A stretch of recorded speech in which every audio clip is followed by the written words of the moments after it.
Well, hello and welcome to FNArena Talks. I'm Danielle Akuye, and I'm extremely excited today to have an expert guest that is going to be discussing what is the topic du jour, which is generative AI.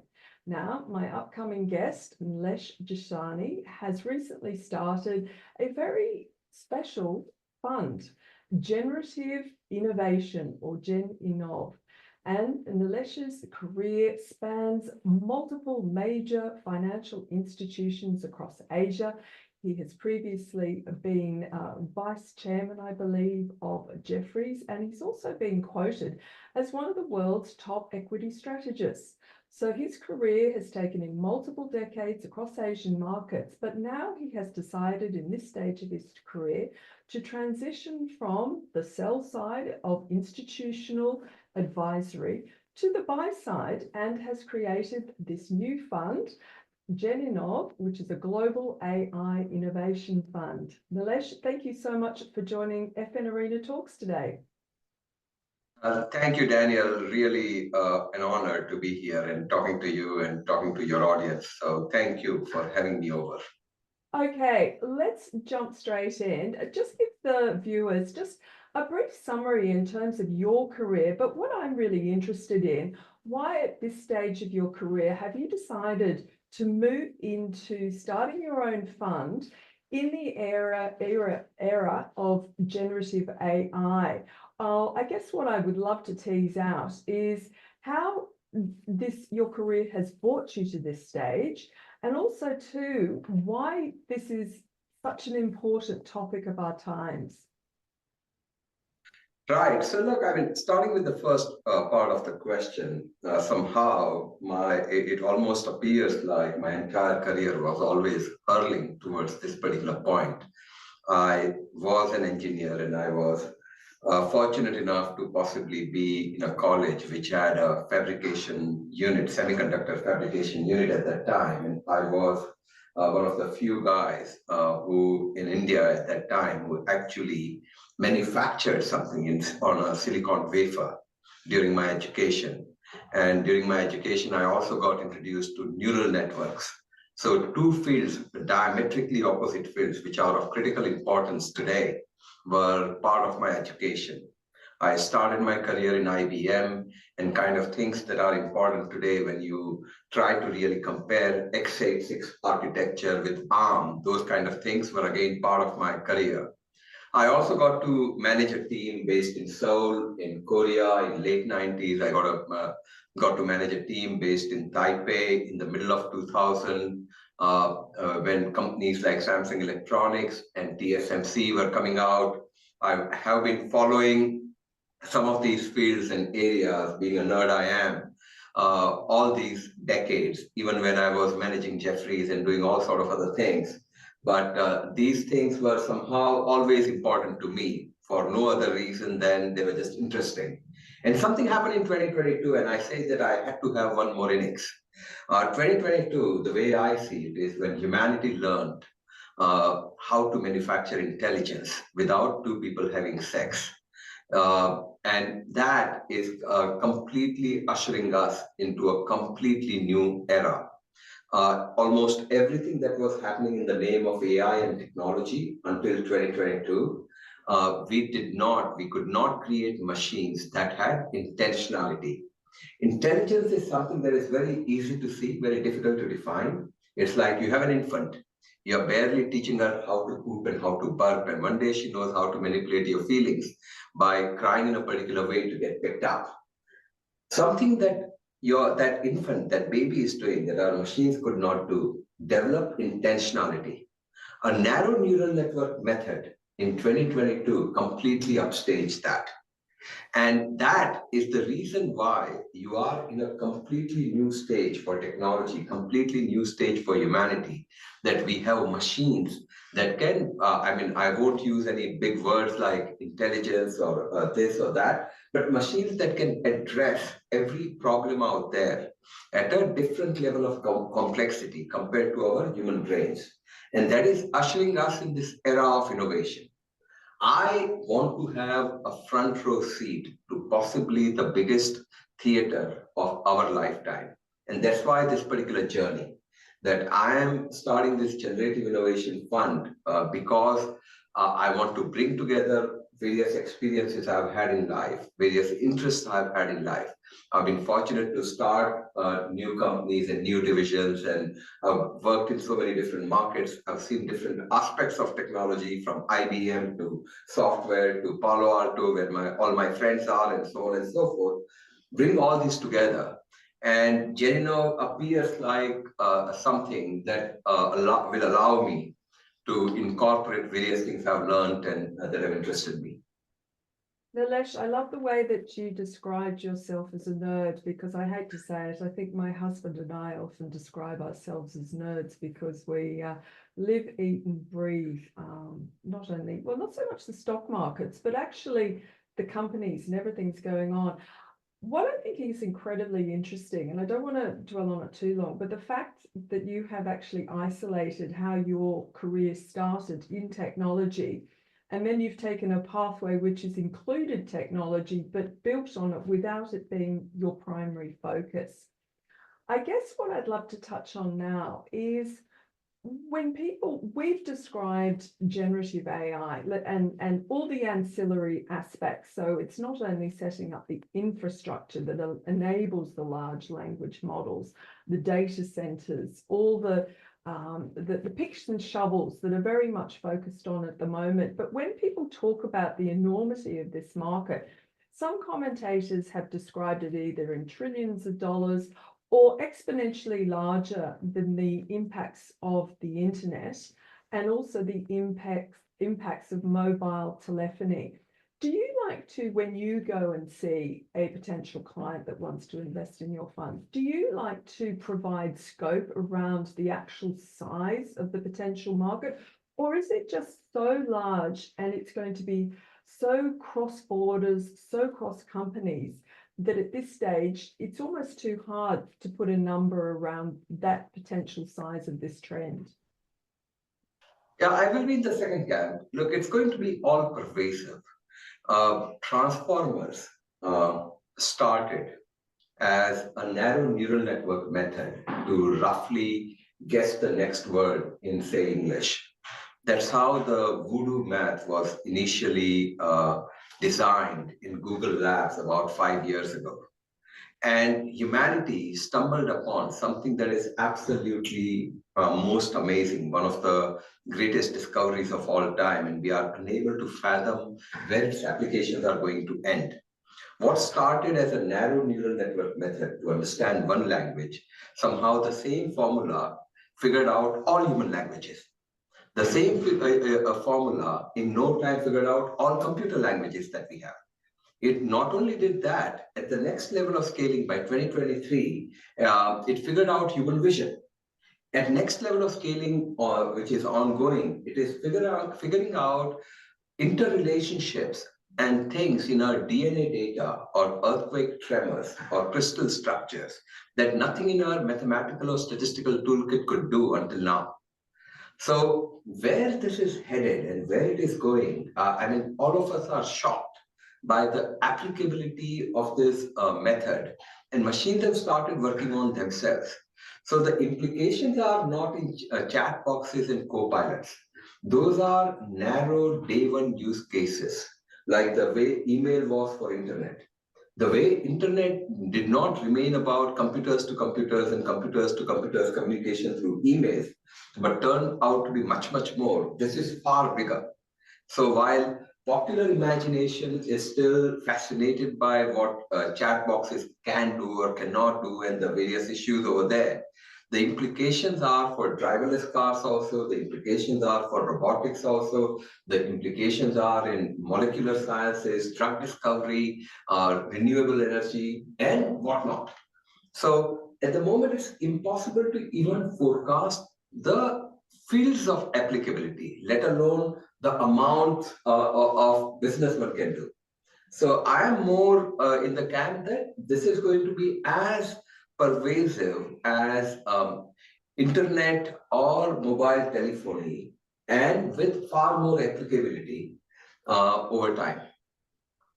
Nilesh, when we look at where we are at the moment, how much or how dependent is it for companies that want to adopt these technologies? How much is dependent on the infrastructure build out? Because lots of investors hear day in and day out about the NVIDIA GPUs. We know that they're the market leader, but how much infrastructure has to be built out before these applications can actually start to be adopted by companies, as you've mentioned, whether it's in technology companies or other examples that you've used? I would say that we are at a stage where everyone can get started, and the sooner people get started, the better. The simple reality, the way I see it, is that nobody knows exactly where this technology is going and how it is going to evolve. In chapter 1 of this particular era, we are in this concept of data centers and the global brain concept, that if Daniel wants to know what is 2 plus 2, that particular thing will possibly go to some data center somewhere where 20,000 NVIDIA chips are interconnected, and somebody will do a trillion by trillion matrix multiplication and come back saying, voila, it is 4. Do you really need to do that? Are there other ways to do that? Should you not have an agent that says that this is a solved problem that can easily get solved on your calculator rather than go to a data center? The reality is that over time, the AI compute, which is 95% in cloud today, will possibly happen 70% in your pockets, will happen 70% in the gadgets or instruments that you have. Your compute will have to be decentralized. Things will have to move to the edge. Many other things will have to happen. Like I say, we may stop thinking more in terms of our queries and chat boxes, and we may start thinking in terms of how we use the new technologies and the ones that come after to really change the driving, to really change the way we work at home and in all sort of devices and infrastructure. So rather than waiting for something to emerge, and rather than saying that, okay, something like this, when it happens, that's when I'll start doing this, I think all of us need to start participating. The sooner we get started, we ourselves will come up with new innovations and new solutions, which is as true for people at GenInnov, I think, as it will be for people anywhere. How do you potentially look across the universe of stocks that you are afforded, because you're looking across multiple countries, you're looking across multiple industries? Is it a case of trying to isolate down those companies that have large R&D spends, that are forward thinking, and as you highlighted or alluded to, are already first movers, and with that first mover, they may get the first mover advantage? And could it be a case of we are going to enter, we've heard it out of the hyperscalers, that they have to spend now, because if they don't, the potential loss is too large. Is that going to be the same across the multiple companies, across the multiple countries that you are looking at? Right. So, I mean, a lot of different answers over there. So let me try to be brief on some of the topics, the way we arrive at our stock conclusions. The way our starting point always is material, scientific, and technological innovation. And we are in the new era. We strongly believe that internet era business modes are shifting. Internet era gave rise to a particular way of businesses, a particular kind of businesses succeeding. Most of the gains were captured in the application layer. It gave rise to a different way of investing, venture capital way of investing. That's when innovation moved to garages. I think generative AI era, all these business modes are shifting. Ideation is getting commoditized. Computers are no longer speaking specialized languages. One can deal with machines in human languages. It is giving rise to completely different kind of forces, It is giving rise to this era where anyone can come up with products and features, but making money out of ideas alone or products and features alone is becoming more and more difficult. So business modes are shifting. More and more value is captured in hardware or near hardware layers rather than in the application layer. And that's a material shift for all of us.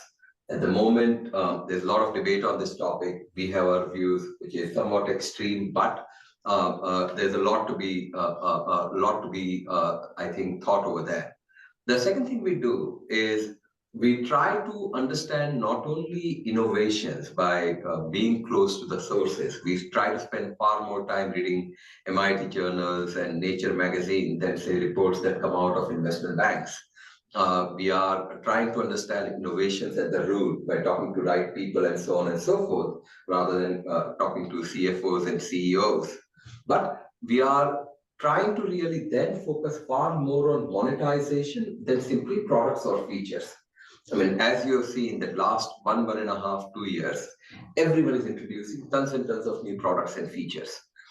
You see what's happening with, say, Microsoft, or what's happening with Salesforce, or what's happening at SAP.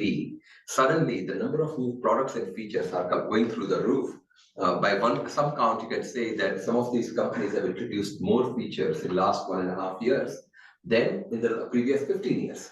But ability to monetize has suddenly come down because value capture is happening somewhere else. So we try to really focus on those things. We are also at the application end.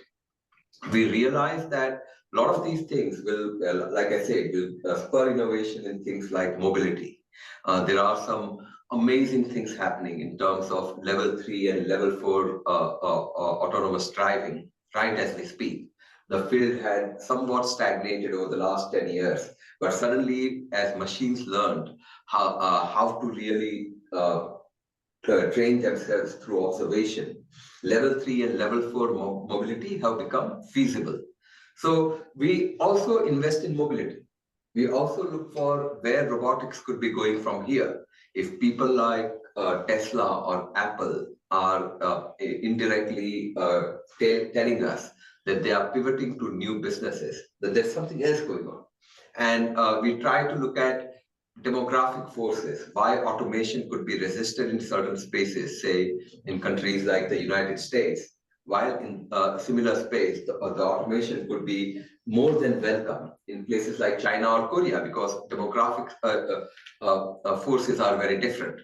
So our entire thing is we don't care about how many companies are listed out there, and we don't care about obviously learning about all of them for their quarterly results or for their valuations and so on and so forth. Our process is the other way around, that focus on innovations that we believe in those innovations that we believe in, look for the right expressions, and at various points, add angles like monetization, macro factors, regulations, valuations, and so on and so forth.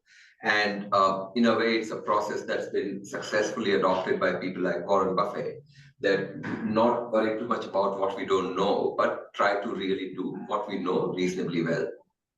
Okay, I'd love to touch on the autonomous vehicles and the neural networks, because that's really interesting. I did quite a bit of work on Tesla and what Elon Musk was trying to develop there. But before we go on to that example, I was reading your presentation that was sent to me by a mutual friend of ours, and you touched on a company, Novo Nordisk, which has been in the news along with Eli Lilly for the GLP-1 drugs. Now, I stand to be corrected, but I believe that is one of the companies that you've looked at, because they are applying generative artificial intelligence to potentially innovate more in their company. Could you just possibly run through some of the details of the thesis so people can understand a real life example? Yeah, right. I mean, you possibly captured one of the 3 examples in our portfolio, which has got very little to do with generative AI. And this exception, I think, is possibly the best way to explain the real nature of the portfolio, or rather our fund, that we are an innovation fund. We are not a hardware fund. We are not an AI fund. Innovations can happen without any machine efforts. And that's fine by us. We are definitely, the way we see it is that we are in the era of hyper change. We were in the era of change between 92 and 2007, and which is when innovation was one of the biggest drivers of businesses and investments globally. When our consumption baskets were changing, when our languages were changing, when we added hundreds of new words to our dictionary, words like web and internet and laptops and Palm Pilots and Blackberries and whatnot. A lot of things had to go away from our consumption basket, like video VCRs and fax machines, and to make way for the new things. Now we are in the era of hyper change. In between there was a bit of a stagnation, but once again, your languages are changing, agents are no longer James Bonds, and your consumption baskets are changing. What we are doing is changing. We are replacing our potato chips with Ozempic, and not everything has to be linked to generative AI. Not everything has to be linked to AI. I think GLP-1 is one of the most amazing innovations of all time. And touch wood, hopefully there are no side effects that we come to know 20 years later. But uh, somebody I read last week even claimed that that's bigger innovation than generative AI. I mean, GLP-1, I mean, here is a molecule which a gift that keeps on giving. It was supposed to be for a particular kind of your appetite suppressing molecule.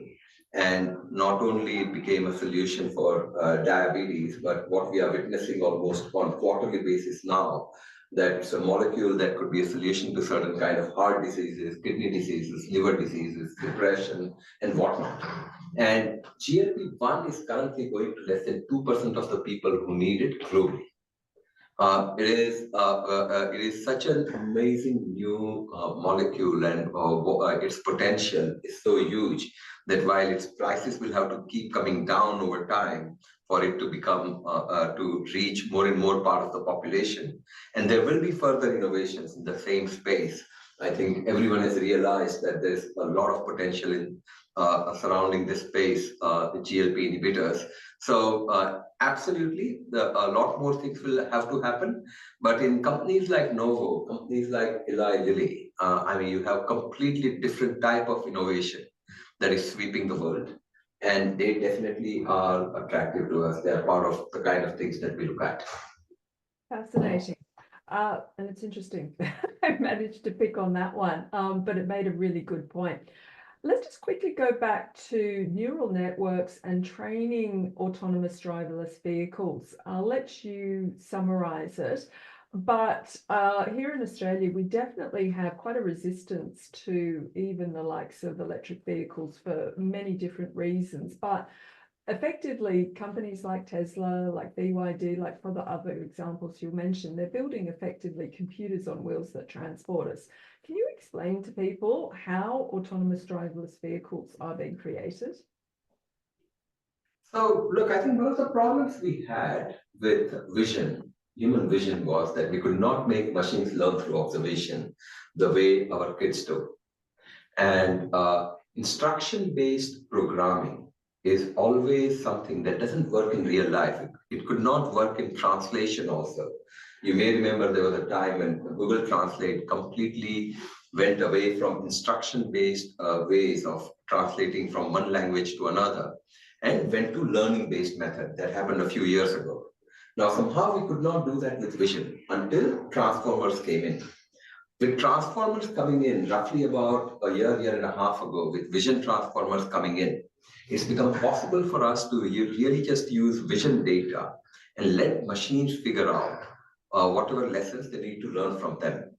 And that is really spurring two fields completely afresh. I mean, they're spurring them suddenly in a new direction. Both robotics and autonomous driving are taking off because now we can use vision data and let machines figure out what they need to do after that, rather than provide line by line instruction on tens of thousands or tens of millions of things that happen in real time and how to deal with them. And that's effectively the reason why I think if you look at people like Elon Musk, The reason why some of these companies like Tesla want to be in China versus, say, rely on the vision data only in the West is because the laws are very different. The way you can possibly use camera data from cars moving on the street, on streets in China versus US, and the way you can use those data to train your models, there are a lot many more restrictions in privacy conscious countries like the United States, while there are far lesser restrictions, say in China, where your models can improve very rapidly because they can use a lot more data that they may not be able to use elsewhere. Now, that's the reason why I think this entire driverless mobility is going in different directions, even in terms of model developments. And something else you alluded to, that the resistance, the levels are very different. I think in many countries in the world, people will be far happier overall if they can pay 1/3 the cost for, say, getting a cab ride in a driverless vehicle compared to a driver vehicle. And that may become the primary factor in their selection. While in some other countries, the attention could be more on the employability of all the people who are involved in that industry. And producer utility versus consumer utility. In a way, all of us are producers and all of us are consumers. Which one dominates will depend differently in different societies at different time.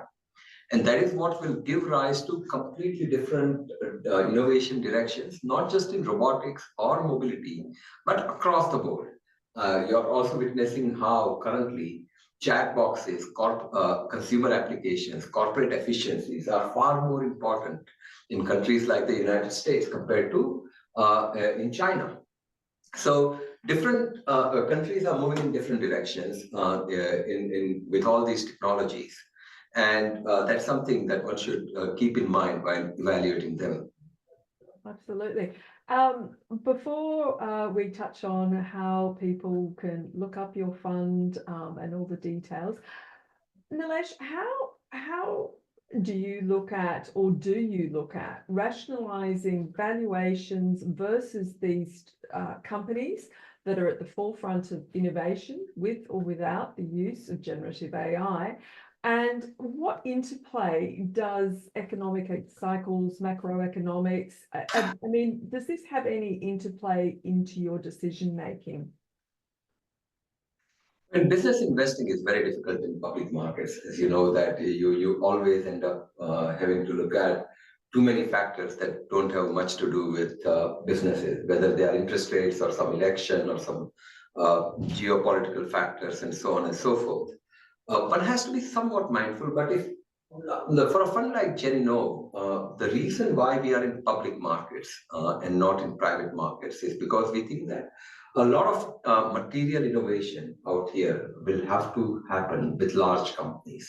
That innovation, monetizable innovation, is more and more moving away from garages and small companies and into the domain of giants. And that's our belief. And that's the reason why we have to be in public markets. The other reason is we want to keep our exit window open. Too many things are changing. Definitely, we don't know where we are headed. I don't think anyone knows where the world is going to be next year, same time, let alone 2030 or 2025. And investing with your exit window closed in some multi-year vehicle at the moment has become risky when the world is innovation world is moving so rapidly. So for me, I think the most important thing when you do business investment, as you know, in private markets, that's the amazing thing you learn, that when you want to do business investments, try and tune out as much other macro news as possible. If you are doing genuine business investment and you still want to think about which party is going to win the US election or where interest rates are going and so on and so forth, you are not really doing business investment.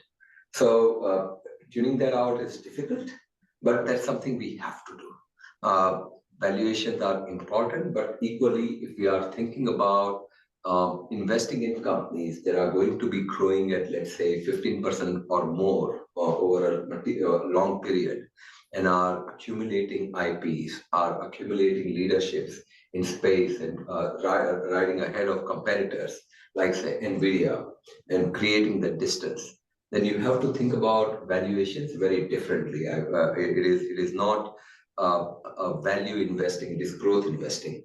And as a result, yes, absolutely, you have to look at valuation, but not in the traditional sense. I mean, you can't look at 5-year price to earnings chart and say that, okay, it is trading right in the middle, so let me buy. You have to compare them versus the growth potential they have. Absolutely.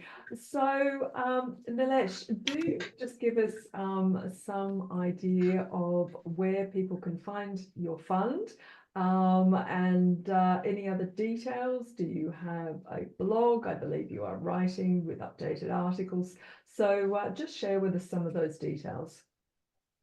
Right, absolutely. So www.geninnov.ai, GENINNOV.ai is the website.